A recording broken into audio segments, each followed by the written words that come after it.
हाँ जी, अस्सलाम वालेकुम। 8171 वेब पोर्टल कब अपडेट होगा, सब लोगों को बेसब्री से इस चीज़ का इंतज़ार है। तो भाई इस वीडियो में आपको बताता हूँ कि 8171 वेब पोर्टल जो है वो कब तक चलेगा। तो शुरू करते हैं आज की इस वीडियो का आगाज़ करेंगे। उससे पहले अगर आप हमारे यूट्यूब चैनल पर नए हैं तो यार हमारे यूट्यूब चैनल को सब्सक्राइब कीजिएगा और साथ में बेल आइकन को भी लाजमी प्रेस कर दीजिएगा ताकि बर वक्त हमारी वीडियो आपको यूट्यूब पे देखने को मिलती रहें। तो शुरू करते हैं आज की इस वीडियो को।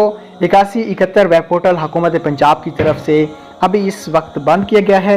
अभी तक इसके बारे में कोई अपडेट्स नहीं है और 8171 वेब पोर्टल जैसा कि आपको बताया था कि अगर सोमवार को नहीं चलेगा तो ये जून तक चलेगा। 8171 वेब पोर्टल हुकूमत की तरफ से क्यों बंद है आज तक कंफर्म नहीं हो सका। जब रमज़ान निगहबान की पेमेंट चली थी उस वक्त इन्होंने पोर्टल बंद किया है। पोर्टल अपडेट होने में कोई भी चीज़ इतना टाइम नहीं लगाती, ये बात मेरी याद रखना।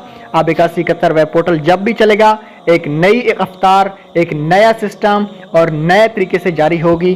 तो थैंक्स फॉर वॉचिंग। अल्लाह।